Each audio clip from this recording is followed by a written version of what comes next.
I had a lot of questions from subscribers about my last YouTube video, Flint and Steel for Beginners, of how to actually dress up the edge of a piece of flint that they have. And dressing up means basically resharpening it. So there's 3 different things that you can do to sharpen up that edge. Number 1, and I'm not trying to be a smartass here, is you can just get a new piece of flint. And the reason I say that, and I say I'm not a smartass by saying that, is we should really be looking at flint, and I do myself. I look at it as a renewable style resource. Most places that we go, even here in Eastern Woodlands, there's stones hard enough to throw a spark and ignite charred material.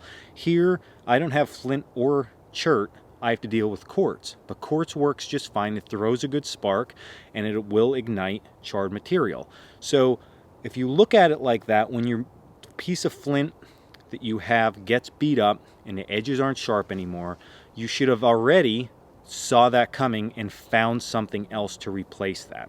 So that's the first option. You can also, if you don't know what's in your area while you're trying to learn that, go out online and purchase yourself some flint or some chert. You can go online, type it in, you can buy a box of it. It's not really expensive and you'll have more than enough for your entire lifetime, I guarantee that. The second option that you have is to take the existing piece that you have, and this works really well with people who have pieces of rock that are more cube-like, so bigger and thicker, not nice and flat like they should be.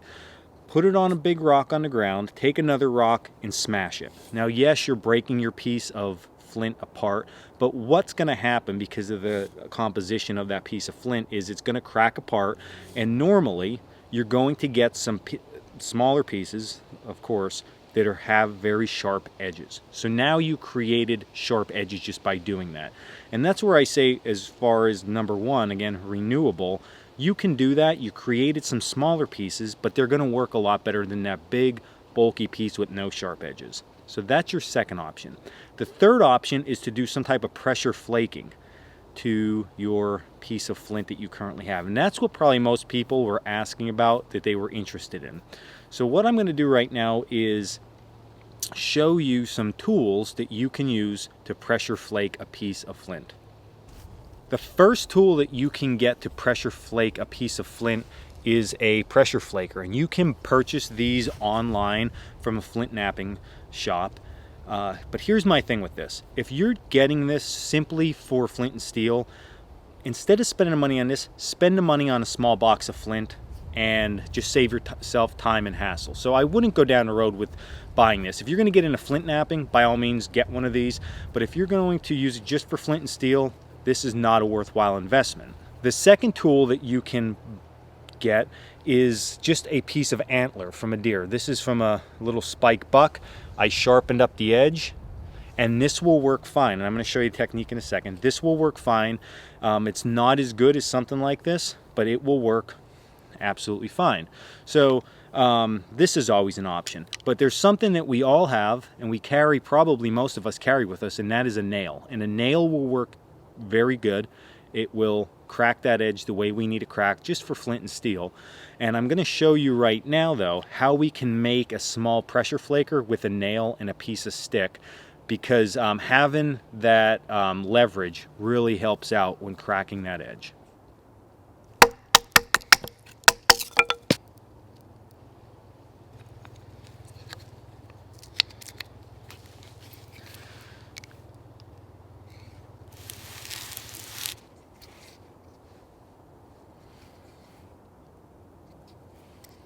Okay, so now what we're going to do, we have our pressure flaker complete. We're going to take a piece of flint. You can see this piece is quite sharp everywhere.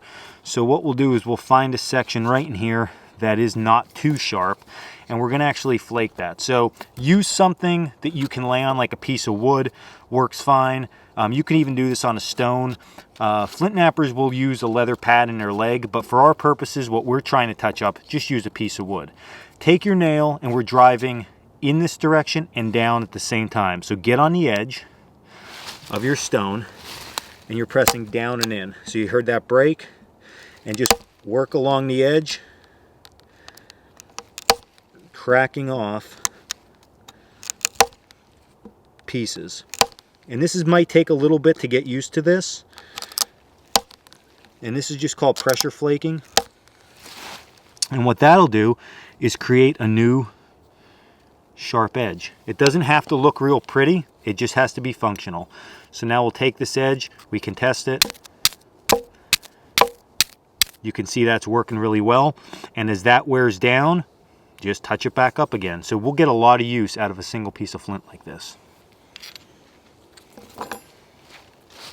Okay, so that is our homemade pressure flaker / awl. This is a great tool for around camp, not just for this, but punching any kind of holes in anything. It'll work out really well, and it'll really touch up your piece of flint so you're throwing good sparks.